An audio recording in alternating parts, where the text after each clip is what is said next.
नहीं हो सकता है। अब जो आप यहाँ पे जो लिक्विडिटी देख पा रहे होंगे सर, वहां पे 10.5 मिलियन की लिक्विडिटी है, ठीक है। आप इसके चार्ट पे जाएं, मेरा ऑलरेडी मैंने मार्केट का लगभग एनालिसिस करके रखा था कि मार्केट कहाँ से रिवर्स ले सकता है, तो मैं इसको थोड़ा सा इसको मैं लेके चलता हूँ। देखिए ये मार्केट आज से जो 30 तारीख को जो मार्केट क्रैश हुआ था, 30 तारीख को जो मार्केट गिरा था, जो सेलिंग प्रेशर काफी हावी हुआ था, तो अगर आप देखेंगे ऊपर में लिखा हुआ है O for opening, H for high, L for low, C for closing. O का मतलब हो गया 1.85 से ओपनिंग हुआ था, हाई जो लगाया था 1.95, लो जो लगाया था 1.8357, मतलब 1.8357 तक मार्केट गिरा था और वहां पे एलएस एक्टिवेट हुआ और सीधा प्राइस को उठा के कहां पे लेके चला गया सर, 2.15 18.3 से 1.83 से ये प्राइस को उठा के लेके चला गया सर, कहां लेके गया, लगभग 2.15, 18% की प्राइस की ग्रोथ दी, ठीक है। 18% प्राइस पंप हुआ, मार्केट कंटिन्यू सस्टेन किया, मार्केट कंटिन्यू सस्टेन किया, सस्टेन होने के बाद अगर आप देखेंगे मार्केट कंटिन्यू सर्वाइव किया। ये देखिए प्रॉफिट बुकिंग तो लोग करते रहेंगे, जो लोग यहाँ पे लीडर्स पैसे कमा रहे हैं वो भी प्रॉफिट बुकिंग कर रहे हैं, जो लोग इन्वेस्टर पैसा डाले हैं वो भी प्रॉफिट बुकिंग कर रहे हैं। और प्रॉफिट बुकिंग करने के बाद ये जो 30 तारीख का जो डेट है, 30 तारीख का जो डेट है, आप लोग को याद होगा कि आईपीएफ में जो लिक्विडिटी थी वो लगभग 9.4 मिलियन के आसपास की लिक्विडिटी थी।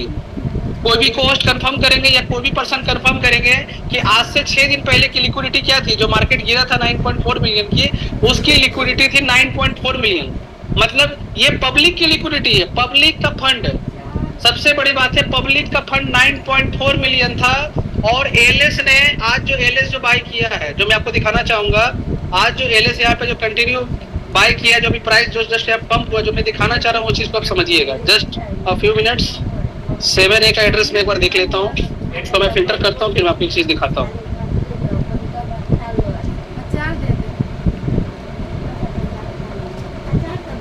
एक minute sir, yes 2 lakh include. देखिए ये अभी जस्ट ट्रांजेक्शन हुआ है, लिक्विडिटी ऐड हुआ है, प्राइस बाइंग हुआ है। मैं 6 दिन का पहले का ट्रांजेक्शन, देखिए ये जो 6 दिन का जो चार्ट था, 6 दिन पहले का 30 तारीख का जो चार्ट था, है ना, 6 तारीख, हाँ 6 तारीख, देखिए 1.83 किया था, अब यहाँ से बाइंग चालू हुआ था 9:54 पे, ठीक है। और यहाँ से कंटिन्यू प्राइस बाइंग हुआ, बाइंग, ये बाइंग करते करते लगभग हमको लगता है कम से कम ये भी तो 3-4 लाख डॉलर का ये बाइंग हुआ होगा, 3-4 लाख डॉलर का ये कंटिन्यू बाइंग हुआ होगा। और ये बाइंग होते होते यहाँ पे इन्होंने 2 लाख डॉलर की लिक्विडिटी भी ऐड की थी। तो मैं समझाना ये चाह रहा हूँ आपको कि एआईपीएफ में जो पब्लिक की जो फंड है वो थी 9.4 मिलियन, अभी यहाँ लिक्विडिटी है 10.5 मिलियन। प्राइस गिर रहा है, क्यों गिर रहा है, क्योंकि लोग सेल मार रहे हैं। बट सबसे बड़ी बात है यहाँ पे कि ये पब्लिक के फंड से सेल नहीं हो रहा है। पॉइंट सबसे बड़ी बात ये है, एएलएस अपने ऊपर सब झेल ले रहा है। मतलब एएलएस हम लोग के लिए एक भगवान रूप, एक ईश्वर रूप आया हुआ है, जो बोल रहा है कि जो भी प्रॉब्लम आ रहा है तू मेरे पब्लिक के फंड से टच मत कर, मेरे पास जितना फंड है, एएलएस के पास जितना फंड, तू मेरे से सेल करवा ले। तो पब्लिक के फंड से सेल हो रहा है बॉस, सबसे बड़ी बात है पब्लिक का फंड से सेल नहीं, एएलएस के फंड से सेल हो रहा है। लोगों को लगता है सर पब्लिक का फंड से सेल हो रहा है, नहीं, एएलएस के फंड से सेल हो रहा है। और प्राइस यहाँ पे कम इसलिए है क्योंकि लोगों के पास, जिन्होंने 1000 कॉइन खरीदा था उनके पास 5000 कॉइन है, किसी ने 5000 कॉइन लगाया होगा, उसके पास 15000 कॉइन है, 20000 कॉइन है। और लोगों ने कम रेट पे यहाँ पे, एएलएस तो चाह रहा है कि कम रेट में सेल कर दो। अगर यहाँ पे $2 हो जाएगा तो अगर लोगों के पास 100 कॉइन है तो $200 मिलेगा, वहीं यहाँ पे $1.84 है तो आपको $184 मिलेगा। तो कहने का मतलब क्या है कि कम रेट में लोग सेल करके निकल जाए, बट जो सेलिंग जो हो रहा है वो कहीं ना कहीं पब्लिक फंड से नहीं हो रही है, कहीं ना कहीं एएलएस के फंड से सेलिंग हो रही है। और जब एएलएस का फंड से सेलिंग हो रही है दोस्त, तो आप लोग को घबराने की जरूरत नहीं है, पब्लिक का फंड लिक्विडिटी में पड़ा है। तो हम लोग सब पर्सन यहाँ पे खुश होना चाहिए, यहाँ पे अपने ईश्वर अल्लाह सबको प्रसाद चढ़ाना चाहिए कि पब्लिक का फंड हमारा यहाँ पे पड़े हुए हैं और प्राइस गिरा है दोस्त, आपका फंड नहीं निकला है, ये सबसे बड़ी बात है। तो इस सिस्टम को समझिए, एएलएस को समझिए कि एएलएस लिक्विडिटी स्टेबलाइज करता है। अगर लिक्विडिटी स्टेबलाइज रहेगा तो अगर आपका पंखा का स्पीड हाई स्पीड है तो वो हाई स्पीड चलेगा, अगर लो स्पीड है तो लो स्पीड चलेगा। आपके पंखे में ना अचानक से ज्यादा स्पीड आएगा ना ज्यादा स्पीड कमेगा, ये वोल्टेज की पावर है, ये स्टेबलाइजर की पावर है।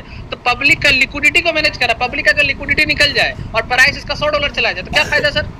लिक्विडिटी ही कॉइन में नहीं है और प्राइस बहुत ज्यादा चढ़ गया, क्या फायदा सर जब हम बेच ही नहीं सकते हैं। तो ऐसे मार्केट में बहुत सारे कॉइन है, जब मेरा टेक्निकल क्लास रहेगा मैं आपको दिखाऊंगा कि प्राइस $100 चला गया, $5 चला गया, बट लिक्विडिटी है ही नहीं।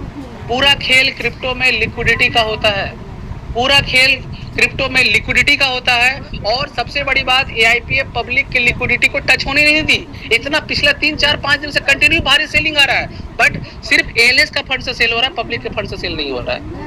तो इस बात को जो बंदे समझ जाएंगे, वो आने वाले टाइम में दोस्त इस इंडस्ट्री में 100 करोड़, 200 करोड़, 500 करोड़ बनाना कोई बड़ी बात नहीं है। So thank you so much everyone.